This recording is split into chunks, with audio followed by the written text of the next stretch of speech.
ہر مرنے والے کی مرنے کے بعد یہ حسرت ہوتی ہے کہ کاش میں اپنے اوقات زندگی کو اپنے لیے نیکیاں جمع کرنے کا سبب بنا لیتا۔ تو میرے والد ماجد رحمۃ اللہ علیہ نے، حضرت مولانا مفتی محمد شفیع صاحب رحمۃ اللہ علیہ نے ایک نظم کہی تھی جو حضرت علی رضی اللہ تعالیٰ عنہ کے ایک کلام سے ماخوذ تھی۔ وہ یہ کہ جب کوئی بندہ کسی قبر کے پاس سے گزرتا ہے، کسی قبرستان سے گزرتا ہے، تو وہ قبر والے زبان حال سے اس سے کیا کہتے ہیں، اس آدمی سے جو گزر رہا ہے، زبان حال سے گویا کہہ رہے ہوتے ہیں۔ تو وہ اس میں حضرت والد صاحب نے فرمایا تھا کہ وہ یہ کہتے ہیں کہ مقبرے سے گزرنے والے سن، ٹھہر ہم پر گزرنے والے سن، ہم بھی ایک دن زمین پہ چلتے تھے، باتوں باتوں میں ہم مچلتے تھے، اپنی زندگی کی داستان۔ اور اس کے بعد ان کے اسی نظم میں یہ بھی کہا کہ اب ہم ہر گزرنے والے سے ترستے ہیں کہ کوئی بندہ خدا آ جائے، فاتحہ ہم پہ پڑھتا جائے۔ یعنی اب ہم اس بات کو ترستے ہیں کہ ہمارے نام اعمال میں کوئی اضافہ ہو جائے، لیکن اس بات کی امید پر رہتے ہیں کہ کوئی اللہ کا بندہ آ جائے، آ کر ہمیں ایصال ثواب کر دے، کسی عمل کا ثواب ہمیں پہنچا دے، تو اس کے نتیجے میں ہمارے نامہ اعمال میں اضافہ ہو جائے۔ تو بندہ مرنے کے بعد اپنے نامہ اعمال میں کوئی اضافہ نہیں کر سکتا، خود سے نہیں کر سکتا، لیکن سرکار دو عالم صلی اللہ علیہ وسلم فرماتے ہیں کہ 3 چیزیں ایسی ہیں کہ اگر انسان نے زندگی میں کر لی ہوں تو اس کی نیکیوں میں مسلسل اضافہ ہوتا رہتا ہے، ان کی وجہ سے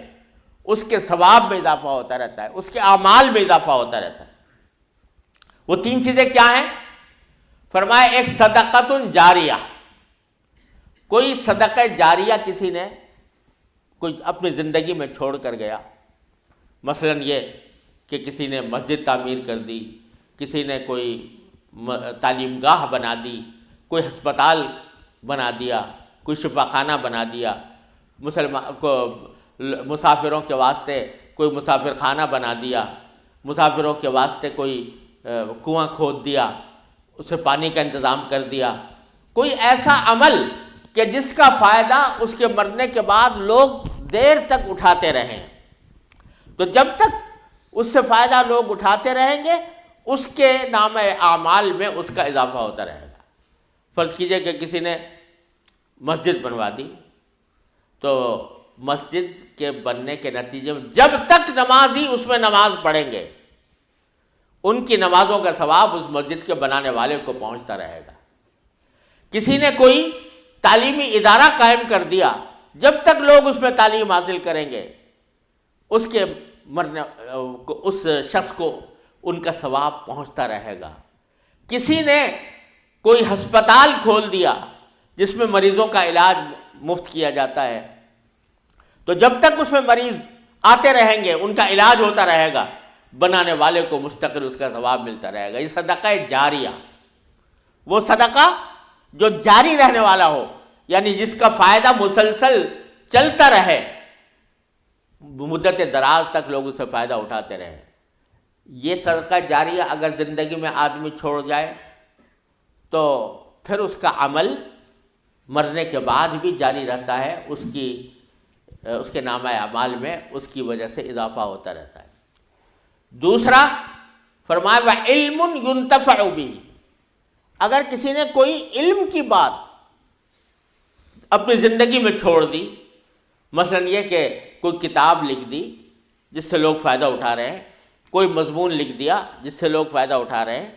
یا کوئی تعلیم دے دی، کوئی استاد ہے جس نے اپنے شاگردوں کو علم سکھایا ہے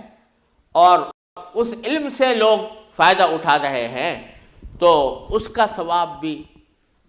وہ صدقہ جاری ہے اس کے لیے، اور جب تک کہ لوگ اس سے فائدہ اٹھاتے رہیں گے اللہ تبارک و تعالیٰ کی رحمت سے اس کا ثواب اس کے نامہ اعمال میں جاتا رہے گا۔